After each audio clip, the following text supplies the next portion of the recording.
Yo, what is up, guys? It is me, Roy, and I just want to say something because I'm so annoyed with some of these YouTubers saying that, use NBC gloves instead of the contractor's gloves at the moment right now. These are best in slot must-have items for an assault rifle build if you are looking to make an assault rifle build, which I personally would not. I'd rather use my crit hit damage build with these weapons right here. It does a shit ton of damage.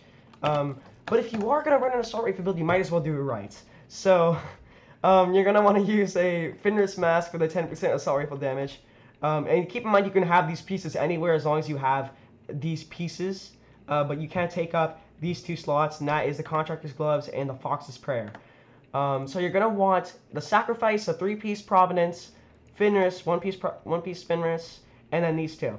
So what's so great that you wouldn't want to get that extra critical hit chance or critical hit damage? That is the damage to armor. Now, when you're shredding enemies, you want them to go down as fast as possible, because if you don't, you're going to die, right? And that's the thing about this build. I see some people using Composure. Now, that may fit your playstyle. I have some friends, and they always say, if you're going to go full retarded, go full retarded with damage. If you're going to spec into something, you might as well spec into it fully. So that Vigilance perk is perfect. It buffs your damage by 25%, and even though it says that, you're not going to be doing that extra damage while you're getting hit, it comes back in 4 seconds. So you have that jump time to peek out of cover and shoot them as quick as possible, and just keep on ducking. So, and when that's not up, you have perfect glass cannon. And this some people don't like it, but it is the strongest chest piece that you're going to get at the moment. It'll be used for most builds, unless you're using a skill build or a tank build. Skill builds are perfect with glass cannon. But yeah, no. And I also see some people using Sawyer's knee pads. I want to make a comment on Sawyer's knee pads. Don't use them. They're good on paper, but they're not necessarily good when you're actually using them. You're gaining armor. And I know that's not why people actually use them, and it is nice to have a little bit of extra armor. But first off, the armor that you get doesn't really do anything. It doesn't affect you. Even if you have 1.5 million armor, it's still going to feel like you're going down in like 2.1 seconds. So let me read the talents to you. You cannot be staggered by explosions, which obviously correlates to the fact that you have to stand still to gain 3% each second, 3% damage each second that you're not moving. Stacks go up to 10, so that is roughly about 30%. Correct me if I'm wrong, it is late. But the Fox's Prayer is always up. It is always up, and you might say, it's only 8%, that's not that good.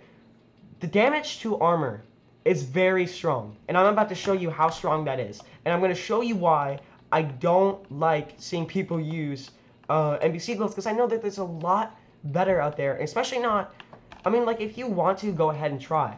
That's not me that can say, but don't you want to be doing as most damage as possible? So let's see how much we can do against a normal enemy. 770k crits there. That's really good. So that's a normal enemy. We obviously know veterans probably gonna melt. Elites go down incredibly quick. And again, I'd rather use the rifle build here, but if you're gonna be using a starter build and heroics are hard for you, then this is a great build to start off of. This build is very good for heroic solo, especially. So you're gonna be one-clipping. You're going to be basically one-clipping 26 million damage, one-clipping all named NPCs. Now, I do have to point out something that is bad with rifles, or assault rifles at the moment. Range. Range is very hard right now, unless you have godlike aim to actually hit those shots. And you will be losing some damage, so there will be a drop-off in your DPS. But this build is great for starters, and if you are looking for something to be using to get those heroics done, then this is how you make an assault rifle build. That's it for me today, guys. I hope you enjoyed the video. If you liked the video, leave a like and subscribe, and maybe turn on notifications. That's it for me. Peace out, guys. See ya.